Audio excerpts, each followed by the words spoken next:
century, Korea had been part of the Japanese Empire. After World War II in the year of 1945, it fell into the hands of the USA and the Soviets to decide who would rule it. The Soviets were in the north, while USA was in the south. South Korea was an anti-communist. It had its dictator, Syngman Rhee, and it had the USA support. While the North Korea was communist, it had Kim II Sung as its dictator, and it had the Soviet support. North and South Korea were divided by the 38th parallel, and neither of the dictators were happy staying on their sides. In June 25 of the year 1950, the war began. North Korean soldiers came across the 38th parallel wanting to invade South Korea. In July 1915, Americans had entered the war with South Korea. By September 1950, North Koreans controlled almost the entire Korean peninsula except for a tiny area around Busan in the far southeast. However, that month, General Douglas MacArthur launched a surprise attack. Therefore, about half of the North Koreans surrendered and the rest retreated. US troops pursued the retreating North Koreans across the 38th parallel into North Korea. They pushed them almost to the Yalu River at the Chinese border. Consequently, the Chinese felt threatened by these troops, and in October 1950, they sent 300,000 troops into North Korea. The Chinese greatly outnumbered US forces, and by January 1951, they had pushed US and South Korean troops out of North Korea. The Chinese then moved into South Korea and captured the capital of Seoul.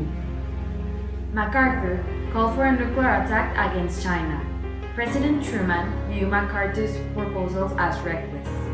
And since MacArthur tried to pursue this anyways by taking his case to the Congress and the press, Truman removed him. Over the next 2 years, US forces fought to drive the Chinese and North Koreans back. By 1952, US and South Korean troops had regained control of South Korea. During June 1953, both sides came to an agreement of the POW issue. Now, the POWs will be let free if they refuse after 3 months to the communist territory. With this issue solved, finally, a peace treaty was in sight.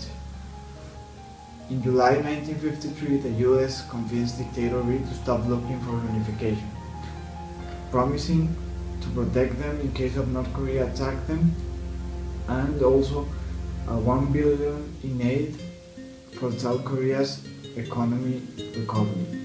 July 27, 1953, the UN, China, and North Korea signed an armistice. South Korea refused to sign. This was due to the terms of the treaty. Neither side would be allowed to increase the number of non-Korean military. The armistice, signed on July 27, established a common representatives from neutral countries. This decided the fate of thousands of prisoners of both neutral sides. It was then decided that the POWs could choose their own fate, stay where they were or return to their homelands. A new border between North and South Korea was drawn, which gave South Korea some additional territory and demilitarized the zone between the two nations. The war cost the lives of millions of Koreans of Chinese, as well as Koreans, as well as 50,000 Americans. July 1953, the Korean War came to an end. About 5 million people lost their lives, and nowadays Korea is still divided.